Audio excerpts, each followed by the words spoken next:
Saudari dan saudara yang terkasih,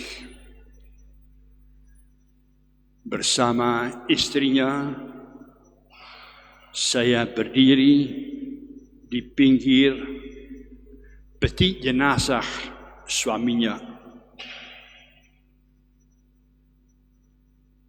Dan sambil mengelus tangan dari suaminya, istrinya memberi suatu kesaksian yang sungguh mengharukan tentang suaminya.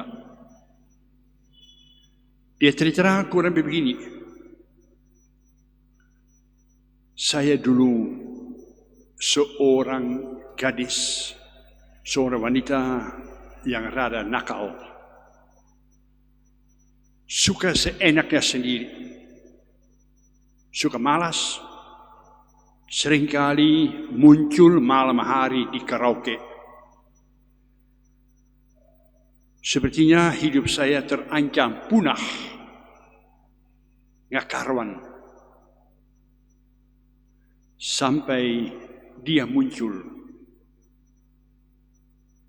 Dia muncul dalam hidup saya, kok begitu peduli, begitu sayang kepada saya, sehingga saya akhirnya tertarik kepada dia. Sayangnya, kepedulian belum pernah saya jumpai pun dari ayah pun tidak. Luar biasa dia. Maka saya selalu berusaha, semampu saya mau membalas, saya mau berubah, saya mau menyenangkan dia. Dia bijaksana, dia sabar, belum pernah sekalipun tidak dia memukul saya, belum pernah dia memaki-maki saya. Kalau saja saya salah, dia sabar, dia lembut, dia menasihati saya tanpa menyakiti saya. Maka saya sungguh berterima kasih kepada Tuhan yang mengutus seorang dari surga datang ke dalam hidup saya. Dialah yang meluruskan lorong-lorong hidup saya. Dialah yang membantu saya untuk menjadi wanita yang baik. Hadiah dari Tuhan yang tidak mungkin saya lupakan. Kebetulan saya mempunyai seorang suami yang seringkali harus keluar kota. Kadang-kadang hanya sebentar saja, kadang-kadang berminggu-minggu. Ada kalanya saya tergoda, saya merasa tertarik kembali kepada hidup yang nakal. Tapi aneh, kekuatan apapun yang terjadi, selalu saya ingat bahwa dia mencintai saya, bahwa dia pengen supaya saya menjadi bahagia, bahwa dia pengen supaya saya tidak lagi jatuh dalam hidup yang lama. Dan itulah kekuatan saya. Ingat sama dia, ingat akan cintanya, ingat akan kepeduliannya, hadiah dari Allah yang menjaga, melindungi, membantu saya. Sambil mendengarkan cerita dari istri yang akhirnya toh sedikit-sedikit menghapus air matanya, saya bertanya kepadanya, Bu, jadi mestinya kau sekarang ini luar biasa sedih dengan kepergian suamimu untuk selama-lamanya. Jawabannya apa? Mengherankan. Dia menggeleng-gelengkan kepala. Pastor, saya justru tidak sedih. Saya sangat yakin bahwa apa yang dia berikan kepada saya, bahwa cinta yang dia taruh kepada diri saya tidak pernah akan lenyap. Pun kalau dia ditarik keluar dari dunia, pun kalau dia pergi keluar kota, keluar dunia untuk selama-lamanya, saya yakin dia tetap menyertai, membantu, menolong saya. Nggak mungkin utusan yang Tuhan hadiahkan kepada saya lenyap dengan kematian. Nggak mungkin. Nggak mungkin cinta yang begitu setia, begitu jujur, begitu dalam, lenyap dari hati saya. Saudara saya, terima kasih.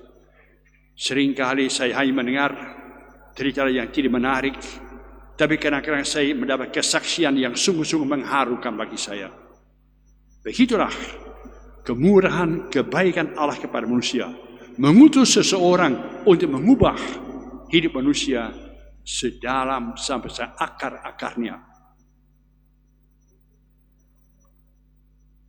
Sesudah mendengarkan kesaksian dari ibu itu, saya merenungkan sedikit tentang cinta Allah kepada kita manusia. Kok mirip? Allah kita ini mencintai kita. Allah kita ini berkali-kali, baca saja setiap halaman dalam kitab suci, love story, kisah cinta Allah kepada kita manusia. Bagaimana dia berkali-kali mengampuni kita yang suka lari kepada dewa-dewa palsu, yang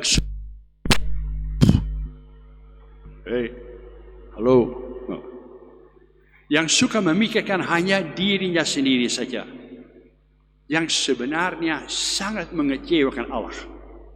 Tapi Allah itu tidak pernah marah. Allah kita tidak pernah mau balas dendam. Allah kita tidak pernah memaki-maki dan membuang kita. Allah itu selalu mencari-cari jalan bagaimana dia bisa membimbing kita, meluruskan lorong hidup kita, membawa kita kembali ke jalan yang bahagia. Itulah Allah kita. Maka bacaan-bacaan pada hari ini berkali-kali bernyanyi, bersukacitalah.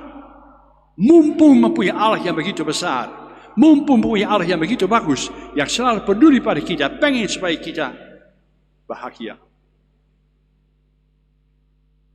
Kemudian saudara menggelengkan kepala dan mengatakan, pastor, itu impian pastor saja.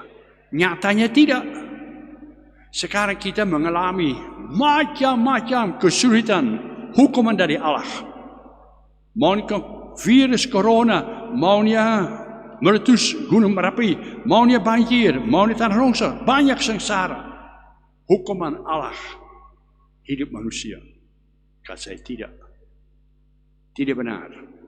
Saudara, Allah kita tidak hobi menghukum manusia. Tidak. Allah kita ini luar biasa, bersukacitalah, mau menyelamatkan kita, mau membahagiakan kita. Pertanyaan saudara, jadi bagaimana? Dengan malapetaka macam-macam yang terjadi. Dunia terancam, air laut menaik, Pulau Jawa mau hancur. Bagaimana? Mungkin kalau kita jujur, mungkin kita akan menjawab, sengsara yang menimpa diri kita sendiri, entah dalam kerusakan alam, entah dalam laut yang naik, entah dalam ancaman dari virus, entah apa, seringkali disebabkan oleh kesalahan kita sendiri. Jangan menyalahkan Allah kalau sendiri salah. Nggak sportif. Di mana kita sendiri menjadi penyebabnya bahwa Kalimantan banjir, gara-gara kita potong hutan. Ya, jangan menyalahkan Allah. Bertobatlah, berubahlah. Dan Allah itu berbuat apa? Allah itu hadir di dalam penderitaanmu. Tetap mencintai kita dan mendorong kita supaya kita mau berubah, belajar dari malapetaka yang satu demi satu menimpa diri kita sendiri. Bukan maunya Allah. Dia hadir, dia menjelmakan kasihnya, sabdanya, mendampingi kita supaya kita mau berubah, kembali ke jalan yang benar, kembali kepada kebahagiaan yang Tuhan rencanakan bagi kita. Maka seandainya kita bisa menyadari hal itu, saudara pun akan bernyanyi, bersukacitalah, beria-rialah bersama-sama. Dia yang mencintai kita, akhirnya mencari jalan, berpikir non-stop, berpikir bagaimana kiranya saya bisa meyakinkan manusia akan cinta saya. Akhirnya cintanya menjelma menjadi manusia. Akhirnya sabdanya hidup di tengah-tengah kita, dalam pribadi Yesus dari Nazaret. Hadiah untuk kita.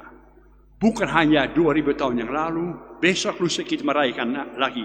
Yesus lahir di tengah-tengah kita, mendampingi kita untuk menolong kita meluruskan jalan-jalan hidup kita ini. Tertulis, terucap oleh Nabi, mungkinkah Allah melupakan kita? Mungkin saja seorang ibu bisa melupakan anaknya. Jarang. Mungkin saja. Tapi Allah itu tidak pernah akan melupakan kita, anak-anak kesayangannya. Nama kita masing-masing tertulis dalam telapak tangan kita. Begitu membuka tangannya, nama kita ada. Dari bawahnya ada tanda tangan dari Allah. I love you. Hai manusia, saya cinta pada kamu. Maka kita enaknya kita berbuat apa? Kita hendaknya menyadari kau beruntung, sangat beruntung. Ada yang mencintai, ada yang mendampingi, ada yang meluruskan hidupmu. Maka kita diberi titipan dari Yohanes Pembaptis, juga dari Yesus sendiri.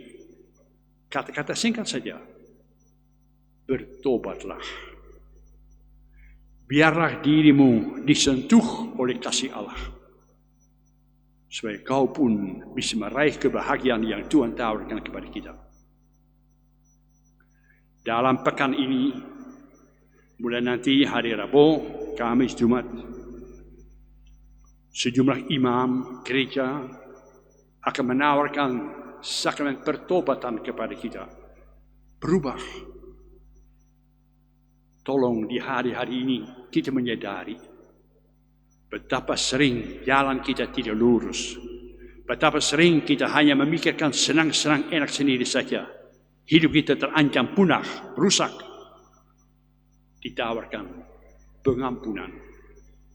Alangkah baiknya kalau kita mau mempergunakan kesempatan itu. Semoga saja kita bersukacita atas kemurahan Tuhan kepada kita masing-masing. Amin.